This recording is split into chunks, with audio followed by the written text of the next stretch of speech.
out. And now the narratives in that whole space are pretty weak outside of stablecoins and certain other forms of tokenization. I do not, but I mean, I've been long MicroStrategy since 2020. I viewed it, I treat it as a much smaller position than core Bitcoin. And then anyone who has optional leverage that doesn't get rid of it is in some ways using leverage to buy assets. So, for example, I have purposefully I have mortgages attached to properties because if I can short fiat currency at 3% for the long term, I figured instead of selling stocks or selling Bitcoin.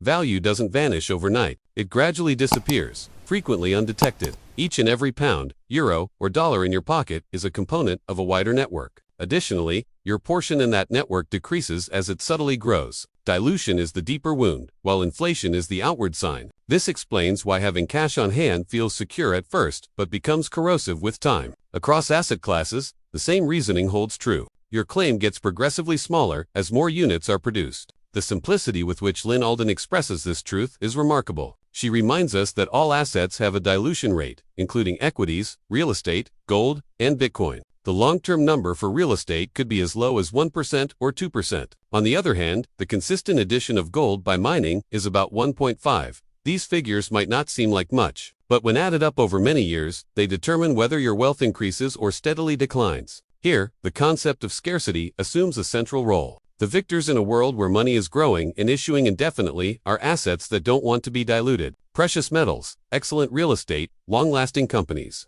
And now Bitcoin stand out because they are more difficult to imitate. Possessing scarcity is a survival tactic in unpredictable times, not just an investment decision. To learn more, let's check other snippets from Lyn Alden's riveting interview. Remember to subscribe, like, and turn on notifications for more in-depth material. We appreciate your return visit. Take pleasure in the video. Yeah, I think a lot of them can make good trades, but I think that none of them really have the quality of a treasury asset, which is different. Basically, it's something that I think there's a difference between like a hedge fund holding a trade versus a publicly traded company using it as a long-term treasury asset.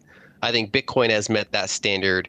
I don't really view others as having met that standard. I think they're more like penny stock tech plays, basically, where for example, I'm on the record of being bullish on stablecoins. So obviously, any sort of rails that enable stablecoins to function have some degree of value. So I think it's not to say that there's no value in the space, but generally speaking, it's inflated because there is this really big speculation element and this PvP element kind of built on top of it.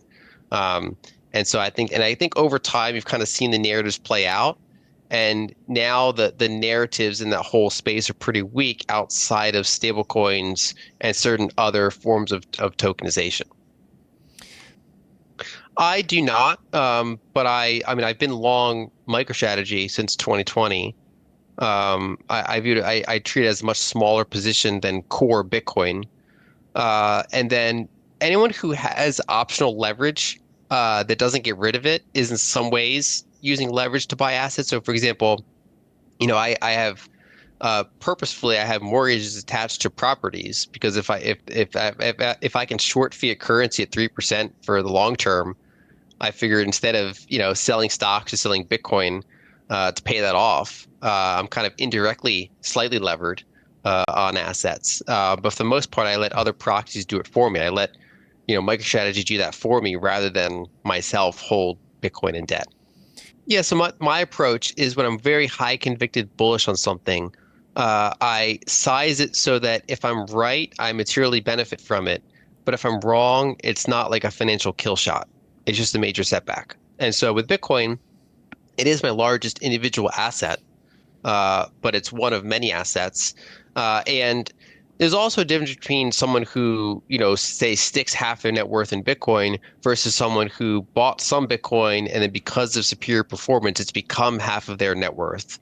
I have a lot of Bitcoin exposure, but it's in that kind of broader mindset of more broadly that I want to own multiple types of high quality assets, short fiat currency where I can, or let other, let my assets do it for me on their balance sheets.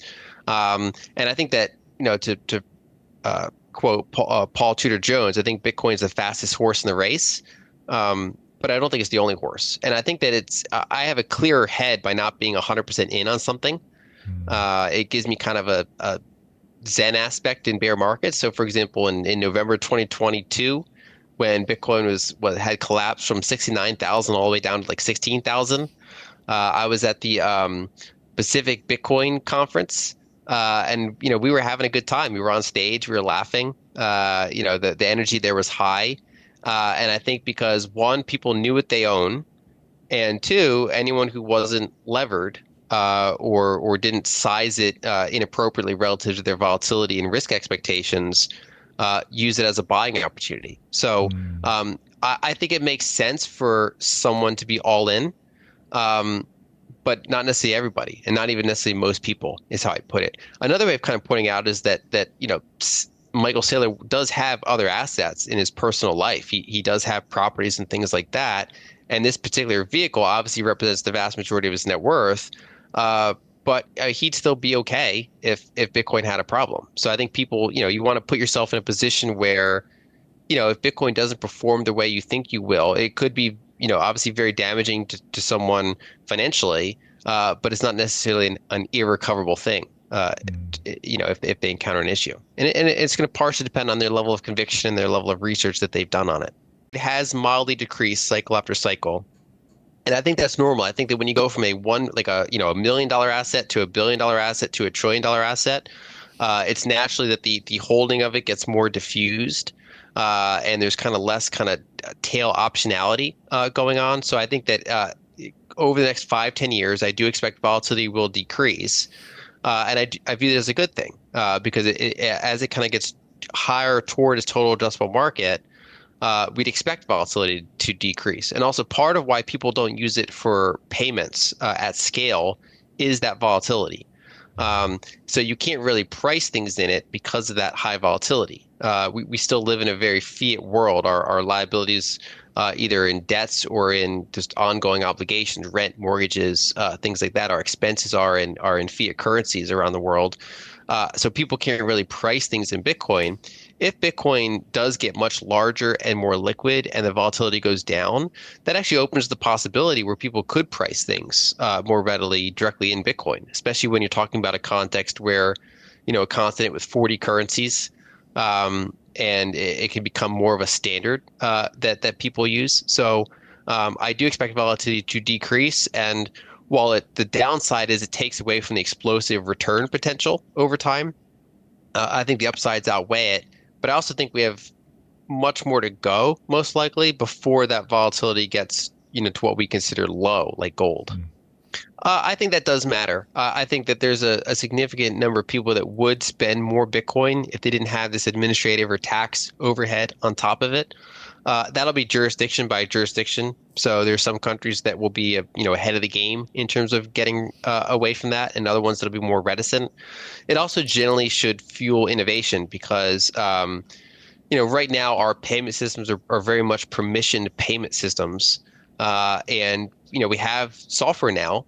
We have open source, decentralized, permissionless things to build on, and so tax can sometimes get in the way of that by basically saying that, this would be an easier way to do it, but because of tax, we can't.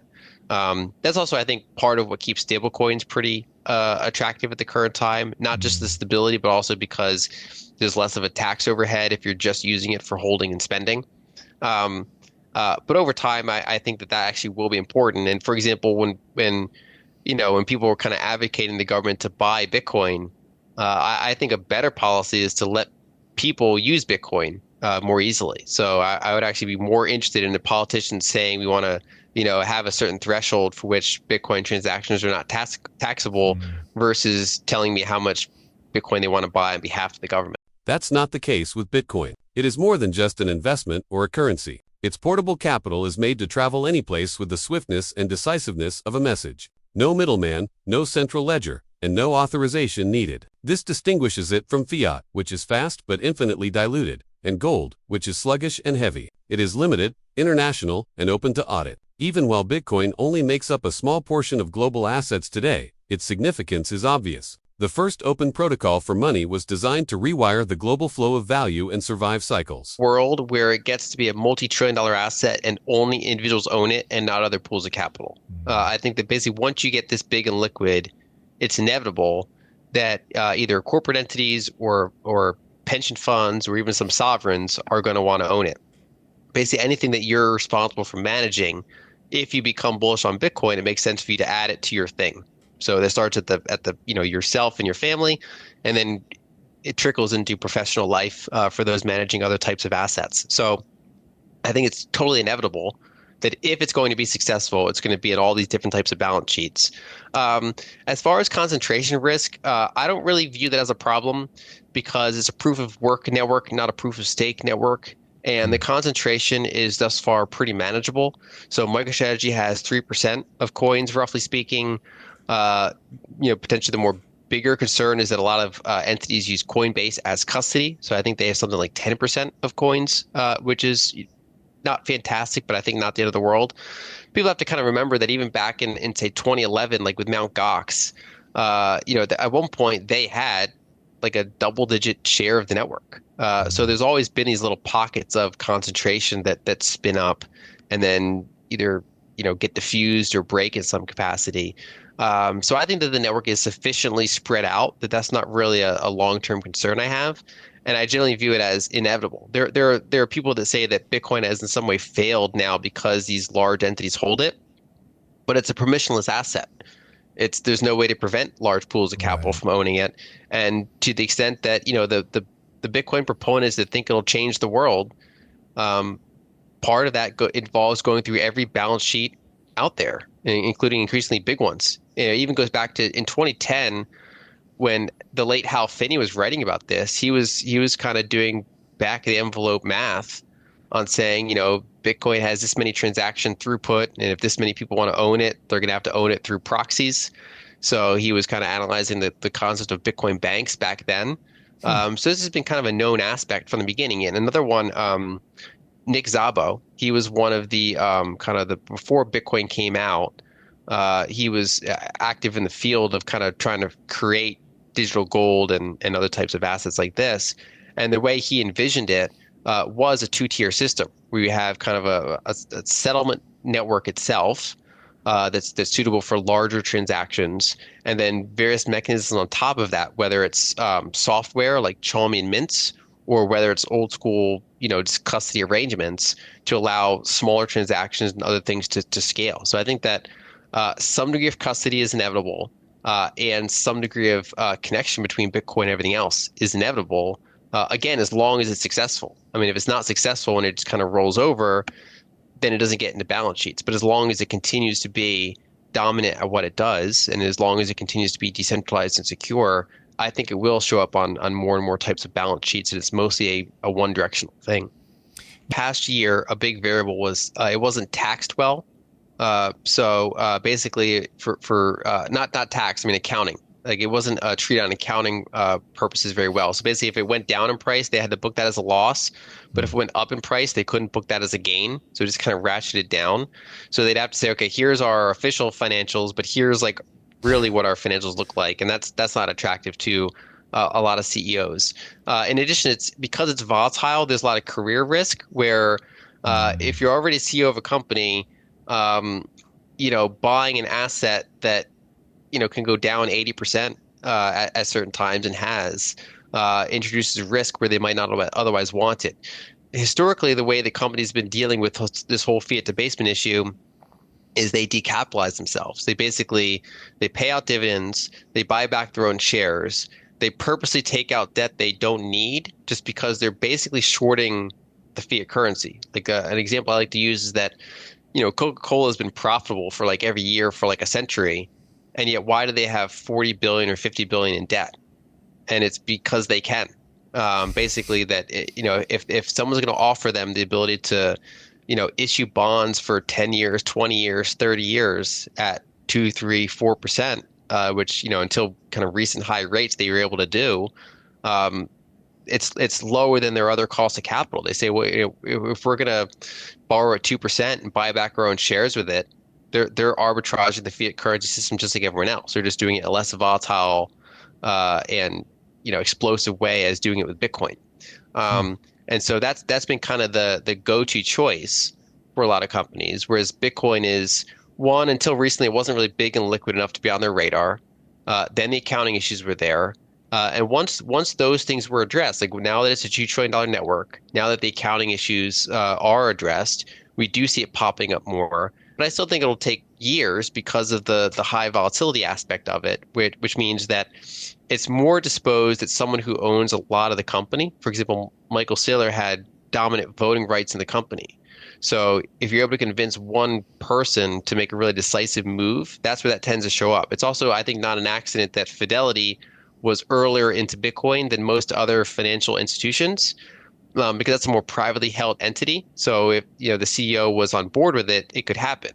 Whereas if you have a more diffused ownership where the CEO might only own 2% of the company, and is basically just an employee there rather than like a true owner, you're less likely to get that kind of high conviction decision making compared to entities that have tighter ownership. That's also why you see a lot of small businesses, small private businesses will own Bitcoin.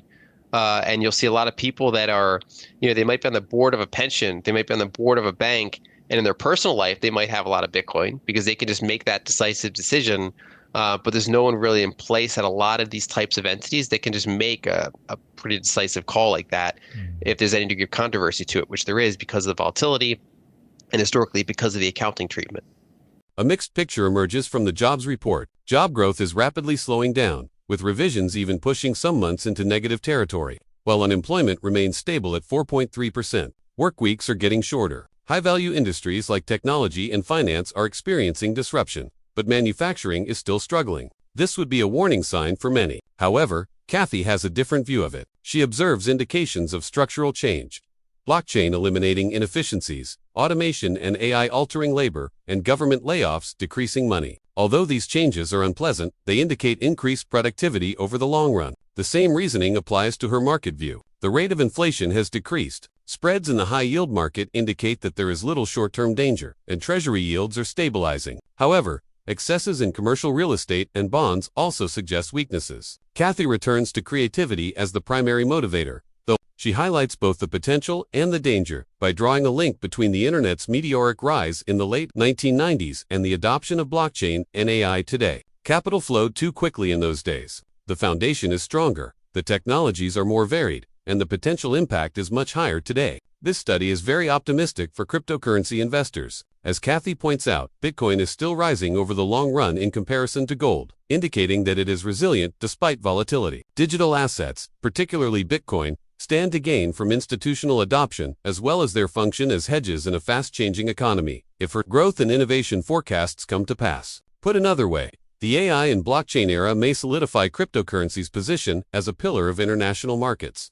Just like the internet boom of the 1990s created trillion-dollar businesses, we are not reaching the conclusion of a cycle. If Kathy Wood is correct, we're just getting started. Even the most optimistic analysts may be taken aback over the next 5 years, as new technologies transform wealth generation and creativity propels growth. What are your thoughts? Are the markets truly in a 1995 moment right now? Tell us in the comments section. Additionally, remember to like, subscribe, and share this video with other cryptocurrency and innovation enthusiasts. Thank you for viewing.